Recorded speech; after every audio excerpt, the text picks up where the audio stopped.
On a beaucoup discuté aujourd'hui dans ce panel sur la santé et la croissance, le développement, du rôle de la santé dans la croissance, bien sûr.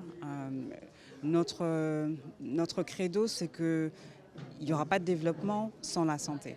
C'est vraiment la base d'une croissance qui soit durable et aussi d'une croissance qui soit inclusive. Dans toutes nos communautés, la santé, c'est l'affaire des femmes. Ce sont elles qui s'occupent des malades, ce sont elles qui prodiguent les soins. Quand vous allez dans nos centres de santé, dans toutes nos communautés, les infirmières, ce sont des femmes. Donc la santé, c'est une affaire de femmes. Et donc il est important que les programmes qui touchent à la santé, et quand nous on parle de santé intégrée, c'est-à-dire les soins de santé proprement dit, mais aussi la nutrition et tout ce qui va autour. Il est important que les femmes soient vraiment au cœur de la santé. Euh, Peut-être deux ou trois choses qui sont sorties de la discussion et qui pour moi sont vraiment essentielles.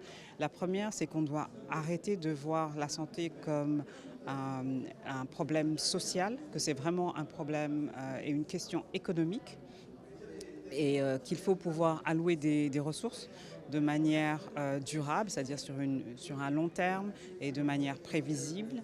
Et ensuite, je dirais le besoin de plus en plus d'avoir des partenariats divers autour des questions de santé. Très longtemps, ça a été gouvernement avec des institutions internationales comme ONU Femmes que je représente, mais d'autres institutions internationales.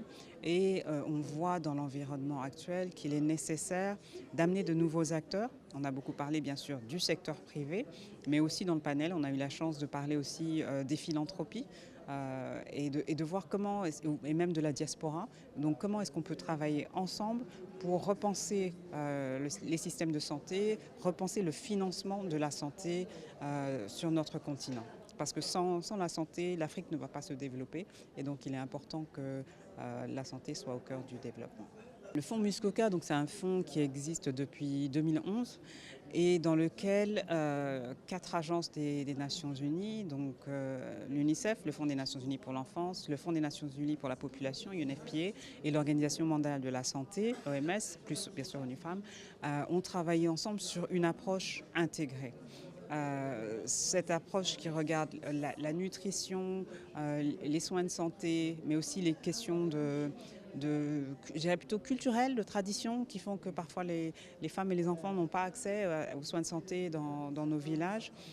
Ça a permis d'amener des expertises différentes qui vont travailler sur une même zone géographique et qui vont essayer d'apporter des solutions très concrètes aux communautés, mais aussi en renforçant les capacités du personnel de santé, en aidant les ministères de la santé dans les 6 pays dans lesquels on est présent à avoir une vraie planification pour qu'il y ait vraiment une amélioration et on voit les résultats. Hein. On a eu une réduction des taux de mortalité maternelle, néonatale, infantile dans les zones dans lesquelles on travaille. Donc les résultats sont là.